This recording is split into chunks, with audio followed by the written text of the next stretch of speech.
Story of love. Now I lift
Loving Father in heaven, nining atak nas kagabion. Amo kagi pasalamatan sa imuhang kaayo kanamo. Sa among paglihok sa tibok simana, wala nimo pasagdi matagos sa kanamo. Imo kaming ipadangat nining adlaw ipapahulay. Aron sa pagbalaan o pagsimba niya kanimo. Samtang kami mamalandong sa imong mga pulong, tuguti nga ang among mga huna-huna o kasing-kasing imong pag-ablihan. Pasabto nimo o Diyos sa mga butang. Nga gusto nimo ipabuhat. Nganhi ka na mo. Salamat sa imong pagkamayo. Dawata among kaugalingon. Kini among yampo sa ngalan ni Kristo Jesus sa manluluwas. Amen.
Happy Sabbath everyone. Mayong gabi is tanan. Nining atak nas kagabion, ako pasalamatan ng Dios sa iyahang kayo, sa iyahang panalangin, nga din iyahang gitunol sumatagos sa kanato, dili lang kanako, apan kanatong tanan, nga nagpatalinghog ug nagtuo sa ato ang Dios nga manluluwas. Ato pasalamatan ng Ginoo sa tibok simana, nga ato ang panagsikay-sikay, ug unya nakaabot ta niining adlaw ipapahulay alang sa pagsimba o pagbabalaan sa iyahang ngalan. Ako po pasalamatan ang ato ang mga administrators, ato ang President Elder Satsuwan, si Pastor Jasper Lapanuncio, atong Executive Secretary, ug unya ang atong Treasurer Sir Lechinido, and the rest of the directors nga naghatag ni ining a privilege kanato nga makahimo sa pagpaabot sa mensahe ngadtos katilingban, ngadtos makaigsunan, ngadtos katawhan niining mensahe nga gihatag sa Dios alang kanatong tanan. Ako pod gi-greet ang akong family nga naa sa laag, akong asawa, mga kabataan nga nasa SPAC, ang akong mga in-laws, ug akong mama nga naa sa Leyte, akong mga igsuon all over the world, ug asa man kamo karon nahimutang na plaster o nagpatalinghog niini nga mensahe o nagmati or nagtanaw, ang Dios magapangalangin kaninyong tanan. Ini nga taknas kagabion hisgot kita sa pipila lang ka mga butang nga kanang gingon the 5 pillars of success. Naay gingon das Biblia bahin niini nga mga butang gani ang bersikulo nga akong gipili naay gingon das Romeo 8 bersikulo 18 ingon niya, you shall remember the Lord your God, for it is He who gives you the power to get wealth, that He may confirm His covenant that He swore to your fathers, as it is this day. We might think or say, I have the power and the strength, or you have the ability to produce wealth. Basi makauna-una ka, mag-ingon ka, oy, nakaangkon ko niini nga kaptangan sa kalibutan. It is because pinaagi sa ako ang paghago. But this verse remind you, my dear brothers and sisters, ikaw nga niningkamot sa kinabuhi. This verse tells you that it is God's power and ability nga mahimo kang makaangkon sa mga butang sa kalibutan. You might have the riches now. You might have the power now. But please don't ever think nga tungod sa imuhang mga paghago, tungod sa imong paningkamot na kaangkon kanini. Upon God gives you the ability, nothing is ours. Nothing really belongs to us. God own everything. Iyahag yun din tagiya sa tanan nga butang sa kalibutan. Kung nakaangkon man kag nindot nga butang niining kabutan, it is because God gave you the privilege and the opportunity to taste the beauty of riches. O God niya, gitistingan pugkas Ginoo kung unsaon imong pag-manage sa mga gi-entrust sa Ginoo diha kanimo. What makes life stressful and even worrisome? Naa may mga butang nga ginahuna so sa katao nga unsangan na stress siya, nabalakas siya, mao ni atong gi-survey kung unsa ang unahuna sa matao nganong naa say kabalaka, nganong stressful ang usa ka tawo. Matud pa sa kadaghanan ingon sila, it is because lack of money. Wala siya kwarta. Mauna ang resulta, ngayon sa man, nabalakas siya. O gunya, when part of the family is very sick, this is very normal. Kinsa gyud tayo malipay, magsadya nga pamilya, nga ang ilahang kabahin sila pamilya, yang higugma, anak, asawa, o nibisan kinsa nga sakop sa pamilya nga nasbaltian. Mauni maka-cause of stressful nga kinabuhi o kabalaka. O gunya, kaning bad relationship between your husband, your wife, your children, wa kay trabaho, wa kay income, mo ni siya. Naay kamatayon, sulod sa pulianan, sulod sa panimalay, o nibisan kinsa. The closest friends you have. O gunya, kaning gitawag divorce. It is included. O gunya, kanang gibutang, no food to eat. Kanang way gikaon na uzata. These are the practical reasons, mga butang nga giingon nga naay gitawag stressful and even mga kabalaka. Matud pa sa usa ka tawo ingon niya, worrisome eats us day by day. Ang kining kabalaka mao'y nag-ut-ut natos matagadlaw. We lose our focus on the master's assurance. Tungod ni ining dakong kabalaka sa katao. Tungod ni ining kagrabe nga kawaladon unya, giduot nato maayo tong kagalingon. Wa na inunta nakalantaw, wa na inunta nakatutok sa mga saad o kasiguruan nga giingon sa Ginoo. Remember this. It's important to remember that God is a source of financial supply. Remember, nga ang Ginoo mo'y source sa tanan. Ingon niya, the earth is the Lord's and all its fullness. Iyahan nang gideclare. Klaro kayo Ginoo sa Biblia nga ang tanan nga naa syuta ug ang nagpuno niini iya. Mauna nga ingon Ginoo nga timan ini, hinumdum ini. Ayaw kay idwell ang imong unahuna ni anang gitawag nga kabalakas kinabuhi. Apan di po nato mapugngan ang gitawag nga kabalaka. Kay naka-built-in man ni sa ato ang pagkatao. It is part of our life ang kabalaka. Pero ba sa laptop naka-built-in na nga nanay kamera or uban cellphone sa nanana. Mao po ni ang atong pagkatao na nagitawag nga kabalaka. Yata. Ingon niya, it is His gift. He's happy to give it. You know? Ginoo malipay gayud nga unsa man nga mohatag. It's biblical. Ingon niya, Matthew 7 verse 7 to 8, ask and it shall be given to you. Seek and you'll find. Knock and it will be opened to you. For everyone who asks receives. He who seeks finds. And to him who knocks, it will be open. It's biblical. Kung imo lang ni siya unsa man, idwell ang imong kagalingon, imo siyang unaw-naon pag maayo bation nimo kun unsa day kanindot ang Dios. Then ding kaning mga kabalaka, mga kahadlok sa kinabuhi mawala na ni siya. God is happy to give us success in life. Wa gilain gihaymo ang Ginoo, but to give every person nga naa dinis kalibutan makaang sa kanindot sa karuhay sa kinabuhi. Ingon ang Biblia, you have to seek God first. Pag kanindot sa iyahang panawagan, before ka mo tamak anang gigan nga kabalaka, mga kahadlok sa kinabuhi, you have to seek God first. Imo sa duulon, imo sa unahon ang Ginoo. Kaya nga naman, kay gusto sa Dios, unahon siya sa tanan nga mga panahon. We need to believe that God will supply all our needs. Sa tanan nato mapanginahanglan, iya ginang ihatag unya ato ng tuuhan.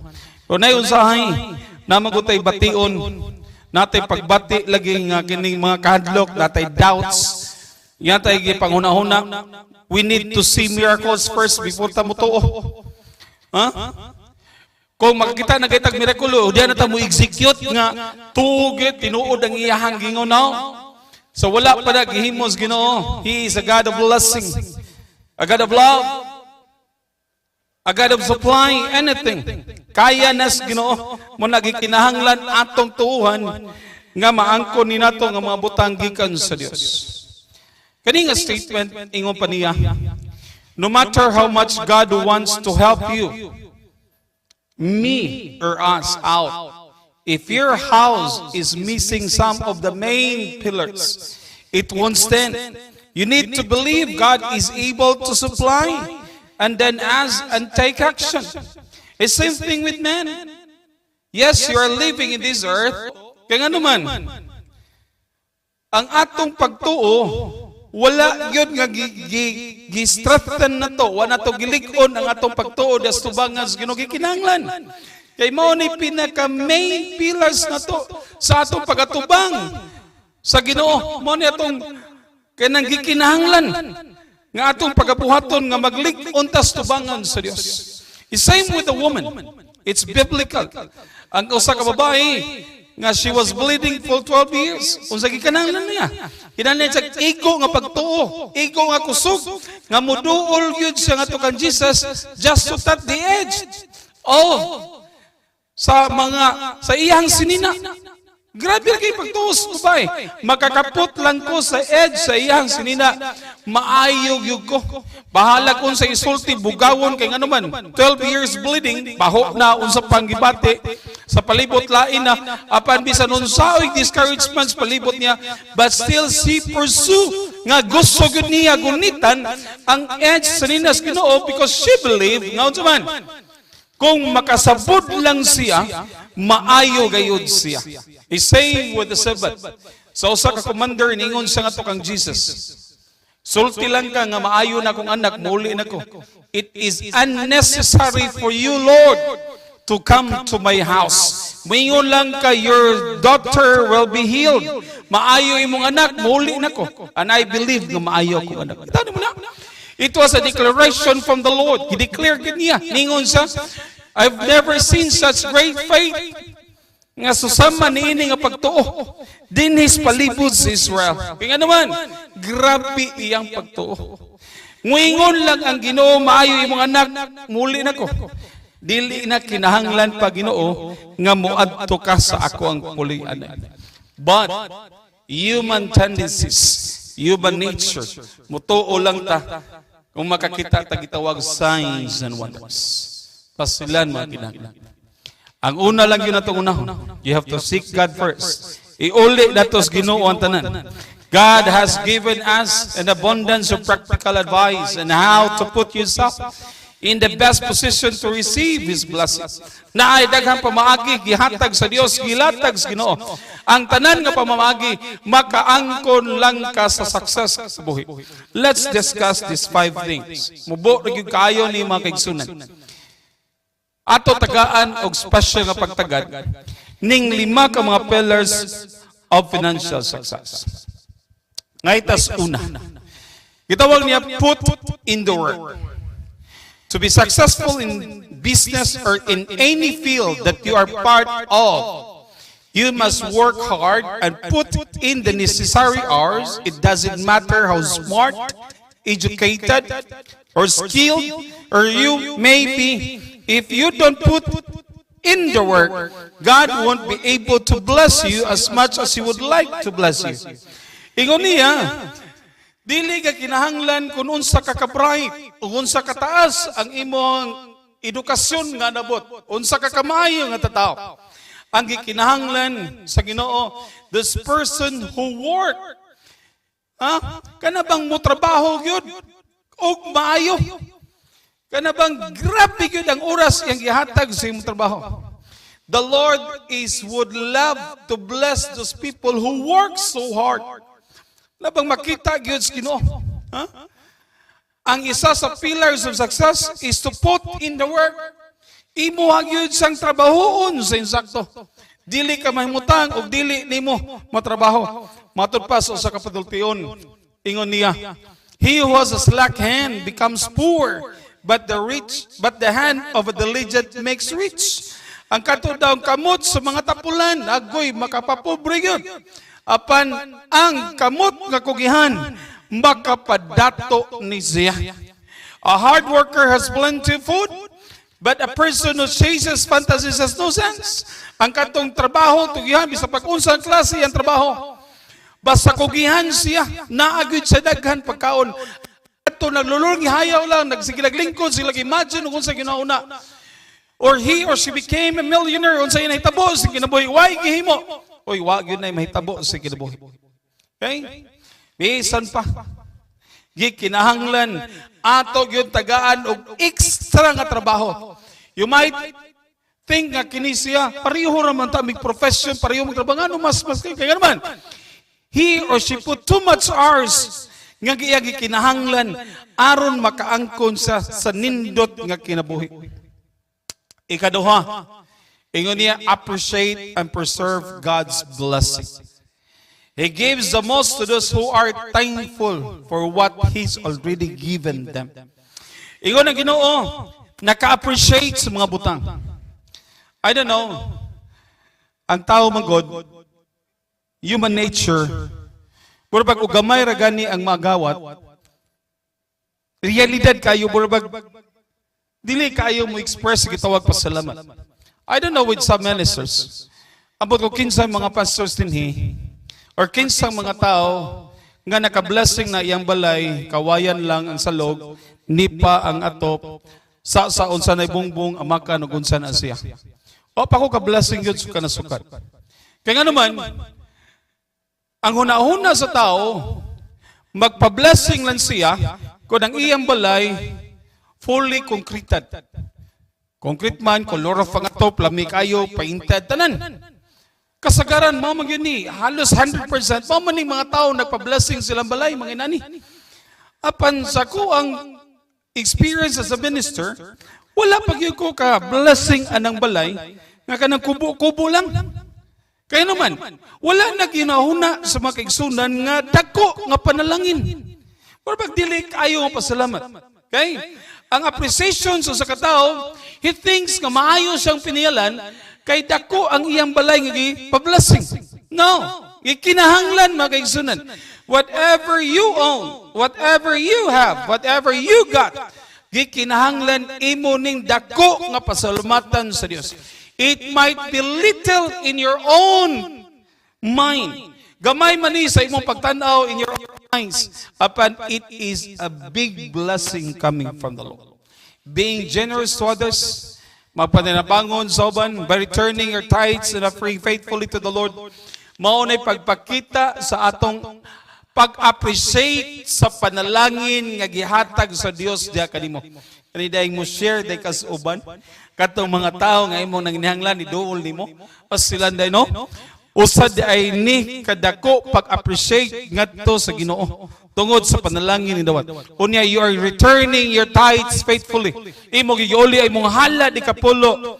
The exact amount nga imong giuli, the 10% of the offering, the 10% of your tithes, o sobra pa bang imong gihatag niya nas Ginoo, nagpakita ka sa dako nga pagpasalamat diha sa atong buhi nga Dios. Kanahan ko ni nga story ni John Wesley before how he became a Christian.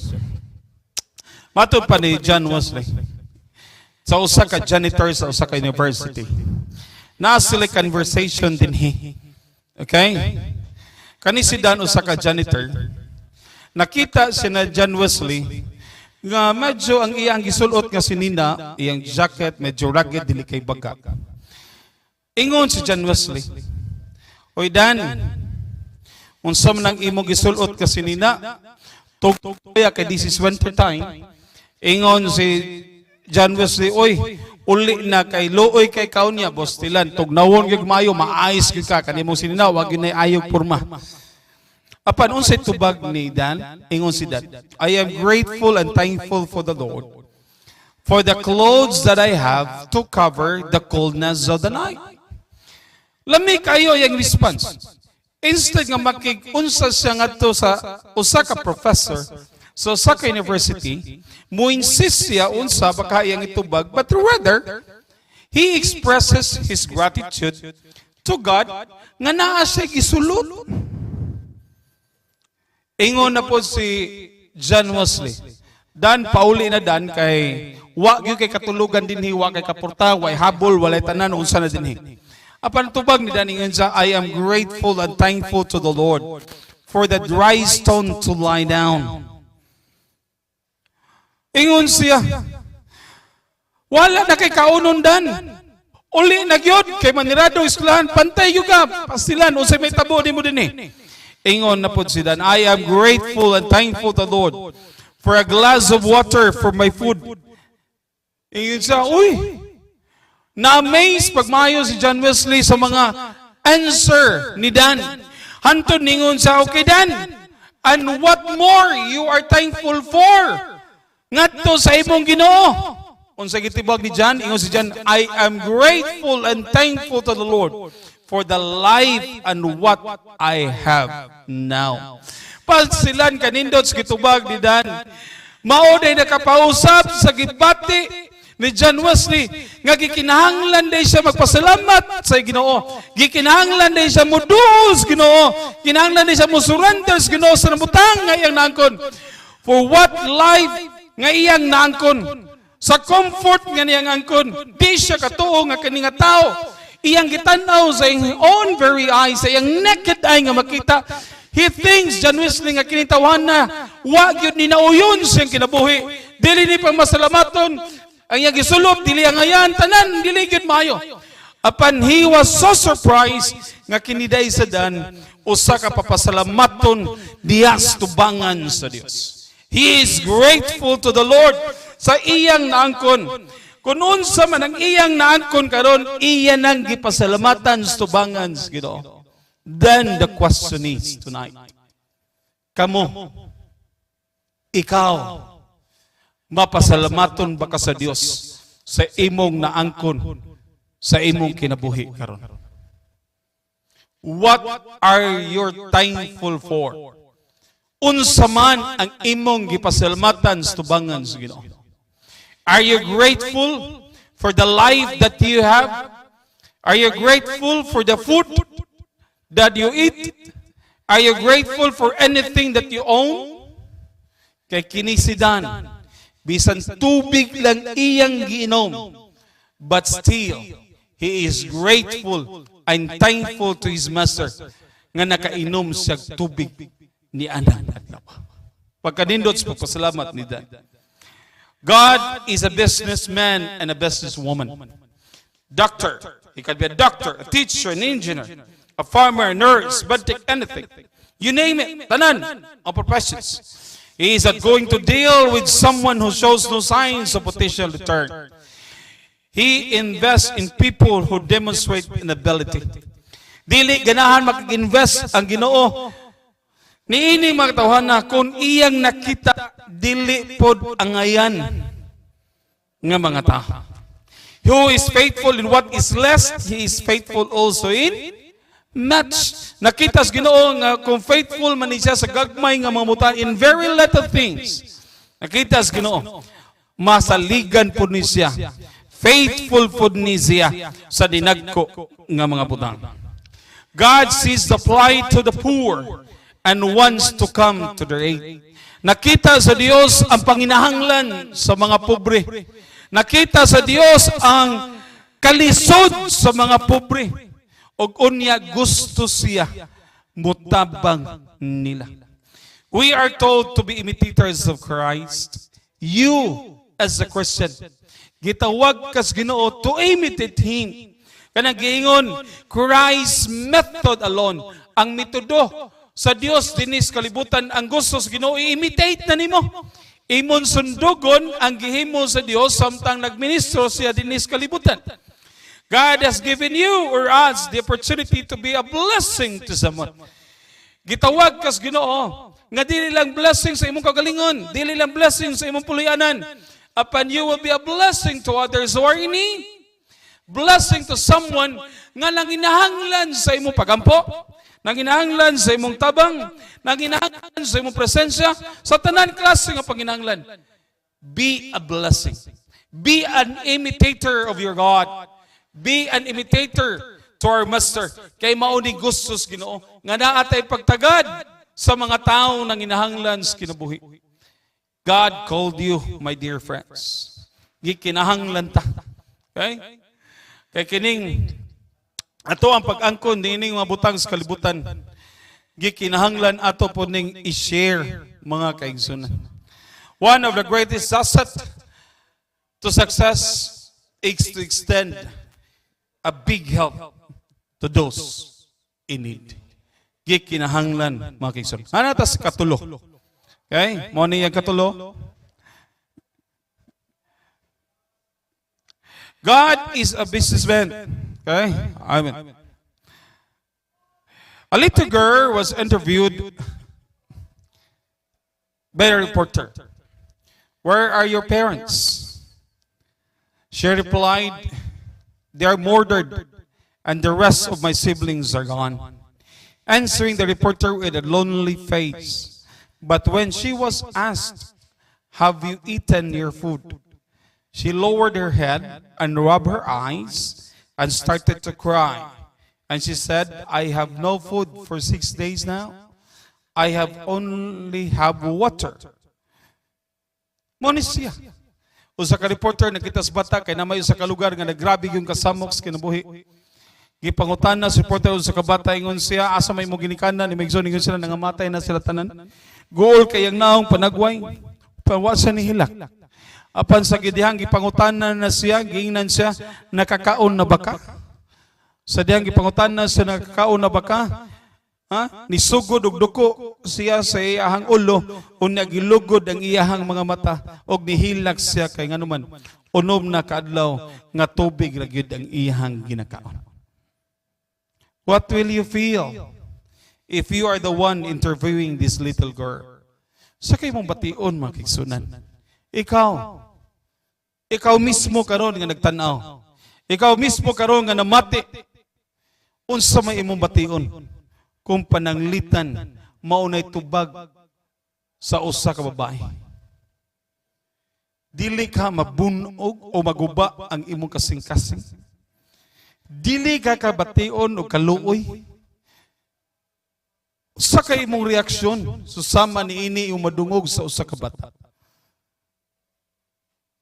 Kaya naman, she needs help. Nagakinahanglan siya tabang. Mato pa ni Pablo, Hebrews 13 verse 16, do not neglect to do what good and to share what you have, for such sacrifices are pleasing to God. So matag panahon nga ikaw day ni share, gilad man ka unsa, but you share it to the needy. You share it to anyone who are in need, I mean. Nakatong tanan nga nang inihanglan, imo ni gisakripisyo, nitabang ka ngadto sa uban. It is pleasing in the eyes and even in the presence of God. Proverbs 25 verse 21. If your enemy is hungry, give him some food to eat, and if he is thirsty, give him some water to drink. Grabe no? Bisan gani kaway. It was advised. Ngayon sa gani, tagais sa pagkaon kung gigutom siya. Kung gigukod man kanig sundang, giunsa ba kanig sundan niya, gigutom, nakita ni mo naglisod siya. Tagay doon siya pagkaon, giyuhaw siya, paimnas siya. Grabe ang instruction na gihatag sa Ginoo. To those in need, unsa ang atong mga reaction. Helping one person might not change the whole world. Take note this one. Helping one person might not change the whole world, but it could change the world for one person. Wa may nakakita sa iyong pagtabang ni ining tawhana, di man makausab sa tibuok kalibutan. Apan ang imong pagtabang anang tawhana sa iyang panginahanglan, you save his or her life to become a better person. Sunan. Caring one person, family or group, gikinahanglan mga kaigsunan. I was able to see a short movie sa YouTube, mga kaigsunan. Ngay usa ka bata nangawat siya, kay nangawat sa medicine kay iyang itambal pero gibadlong unya gitabangan sa usa ka tawo. And to make the story short, kato nga bata namatay ra gyapon to iyang mama. Naglatagaw siya, but ang iyang hunahuna ang katong nitabang niya nga tao nagdagan. He thinks that one day I might able to pay. Sa goodness gimo ang naong gyud sa tao kun dintong tindahan pud niya iya gyud ginanduman mao ning naong nga mo ni tagiya tanan. Hanto dandagan sa panahon, to make the story short, ang katong bata nahimong successful, nahimong doctor. Probably some of you nakakita po aning short movie.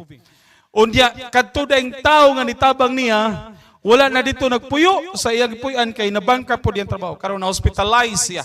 Result, dito sa hospital kundi nag-duty ang bata. Nahinumdum bata pagkita niya, this is the man who helped me in times of need. Sa dihang pag-abot sa billing, unsa ra gibutang dito? Na-note, everything nga bill sa hospital, it was paid by the doctor. Iya, gibutang paid by the goodness pila ka years way back. Iya ang gibutang dito. Nahinumdum tong iyang gitabangan nga kadto ding bata mao puti ang gitabangan sa panahon nga nanginahanglan us ka bata. Goodness, sharing the blessing to those who are in need. It might not save the whole world, but it saved the life of those who are in need. Makatabang ta sa tao nang inahanglan sa kinabuhi. Ayaw na paguna-una nga tan-awon pakas kalibutan. Palakpakan pakas kadaghanan. Palakpakan pakas kalibutan. Ang importante, you change the life of one person. Deuteronomy 15 verse 10, ingin niya, give generously to him and do so without a grudging heart. Hatag lang yun ka. So wala yung pagbagulbol sa mong kasing-kasing. Give it generously. Walay pagpugong ba? Then because of this, the Lord your God will bless you in all your work and everything you put your hand to. Okay? Hatag lang. Ay napaguna-una paglain pa. Kanang kalagot o unsa pa. Len. Itunol. Ang tangay itunol diya sa tubangan. Sa nanginahanglan. Okay? Proverbs 19, verse 17. The one who is gracious to the poor lends to the Lord. Tawad niya? Agkatoday maayo, matinabangon sa mga pobre, agoy, naghatag po day ni siya ngatos Ginoo. And the Lord will repay him for his good deeds. O niya ang Diyos, magabayad kanimo sa imuhang pagkamaayo. Okay? Ikaupat, ngatas kaupat mga kaigsunan. Happy din kayo. Ask for the right thing. Ang imo pangayon, katurog yung insakto. Ay na ito pangayo atong dili importante o dili ang ayan. Iyon niya, ask and it will be given. You ask and do not receive because you ask amiss. Ha? Ang imong ipangayo, dili mao. Dili insakto. Ask in a wrong way. Pag amiss, karang dili insakto. You are asking in a wrong way. Nangayo ka nga dili, dili mo panginahanglan. Ha? Ang imong yung pangayoon, ang katog yun imong yung kinahanglan. The Lord is not blind. He sees everything. The Lord hears what you say. Nakita sa Dios kung unsa gyud kulang nimo. Nakita sa Dios kung sa imong ipangayo. Mao na nga kung nangayo ka, pangayua ang imo ra gyung gikinahanglan. Ayaw na tong unsa man, dili nimo gikinahanglan. Isaiah 55 verse 8 and 9, this is a very common verse. Ingon niya, for my thoughts are not your thoughts, neither your ways are my ways, declares the Lord. As the heavens are higher than the earth, so are my ways higher than your ways, and my thoughts than your thoughts. Ayaw yung pag-unahuna nga, mao siguro, ayaw yung pag-sulti nga mga, mao manigig ko siguro sa Ginoo. No. God's thoughts, God's plans, God's ways are higher than your ways and my ways. Tanan yun nga mga butang. Labaw yun ang Ginoo sa tanan. Okay? He knows what is best. Okay? For you, for us. Si Haring Solomon, he prayed. Nangayo pa siya sobra. Ang iyar gigipangayo, give me the wisdom to discern between right and wrong. Mara gigipangayo ni Solomon. Daniel prayed together with his friends. Nga naman, nga ang gidamgos hari the dream of the king, madream nila. Wala yun.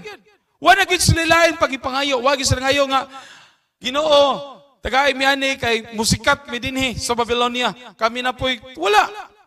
Ang ilang gipangayo is enough of what they need. Mo na ang Biblia ningon, ask and it shall be given. Kaya nga naman, pangayo alag to, angay ra gyud nga pangayoon. Okay? Wala gyud lain. Wala na ngayo si Solomon's Ginoo o kaptangan ang iyang gipangayo mao ra gyud ang wisdom. Pero gisubrahan sa Ginoo. God give him the wealth and the power. Tanan gihatag sa Ginoo niya. Apan ang iyang gipangayo kaalam to discern between right and wrong. Huh? O gunya, gitagaan pag sa kaalam sa Ginoo to govern the people. The intelligence. Okay? Tanan. Gitagaan o kaalam si Daniel and his friends. Gitagaan sa Ginoo. Kay ilag ngayo sa Dios ang angayan gipangayo. Okay? Ingon niya, there are much more valuable things in life than money. Mas naapaday sobra pa nga mas importante kay salapi. Eh, daghan. Those who love money will never have enough. Kaning dalo kanis kwarta, oy di gyud ni makaangkon hinuon. Mapirmi gyud ni siya mas-short makulangan. Okay? Mao na siya gitawag sa kalima, mga kaigsunan. Have a wealthy perspective on what? Dili kay kadalo o unsa ba. Okay? Money can buy complete happiness. What is money if our relationship with our God, family, and fellow men is that good? Unsa maning kwarta ko ng atong relasyon sa silingan, mga igsoon, ni bisan kinsa, dili siya maayo. Okay? Healthy perspective on wealth. Sa kipaglantaw na ito ni, mamuning katapusan, kung balik ko na, have a healthy perspective on wealth. There are much more valuable things in life than money. May napag-importante.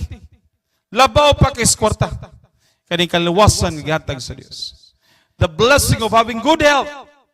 The blessing of a good relationship to your God, to your family, to your church members, to anyone. Sobra pa na sa kwarta. Mga nagikinahanglan nga ato yun nga unsaman. Buhato ng tanan. Money can't buy happiness. Dili yun makapalit ang kwartas kalipay. Okay? How meaningless to think that wealth brings true happiness. Okay? Kadili yun maayo nga panghuna-huna.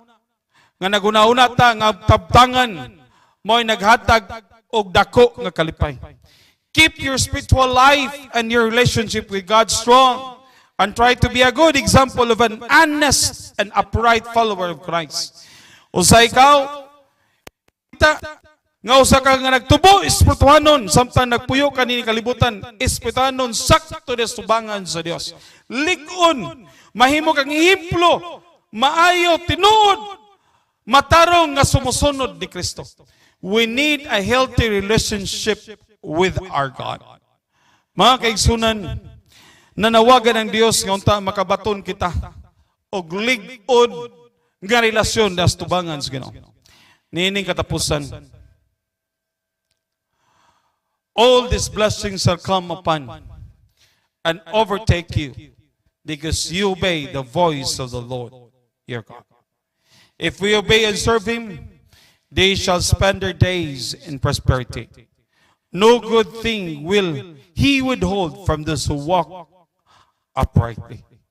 Dili kaptan sa Dios, dili pugngan sa Dios, dili i-hoarding sa Ginoo ang dako nga panalangin sa tao nagsunod o nagiserbisyo kaniya kay iya ning tagaan o kalambuan. Mga kaigsunan, mga kaigalaan, ako katapusan, basahon ang mga verses ka natin. Ato pamalundungan ang mga mensahe nga giingon sa Ginoo. We need to be right in the presence of God.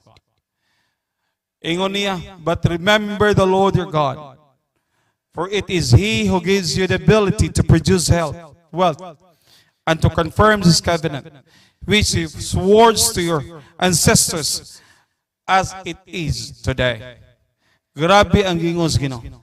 Siya may naghatag nimog igo nga abilidad, igo nga kaalam, igo nga bulawanon nga kamot nga makaangkon sa padalangin, kay siya may tuburan sa tanan. Daigang Dios. Okay? Pinagi sa imuhang kaptangan. Kunon sa imumangkon, share to the Lord sa iyahang ansuman by returning your tithes and your offering faithfully to the Lord. Iuli sa iya, pasalamat sa mga panalangin. Og unya, dili ta malimot. Nga diin, atong unahon ng Dios sa tanan panahon, kay siya may tuburan sa tanan, siya may naghatag sa tanan, dili ta malimot, nga ang Ginoo, mao gayon ang atong daykon. Mao tong 5 ka mga pillars of financial success. Nga diin kita makaigsunan. Ato gayud nga iuli atong kagalit Ginoo. Part of it is to be grateful and thankful to the Lord. Kung unsa man ang imong naangkon nining kalibutan, show your pagpasalamat sa tubangan sa Dios. Ipakita ang imong suporta sa buluhaton sa Ginoo. Ipakita o sunda ang panawagan sa Ginoo sa pag-uli sa iyong halad di kapulo. Kay mao ka na ipagpakita nga ikaw mapasalamaton sa Dios sa mga butang nga imong nakon. Ang Dios magapanalangin kanato ni taknas kakapin. Og happy Sabbath sa tanan.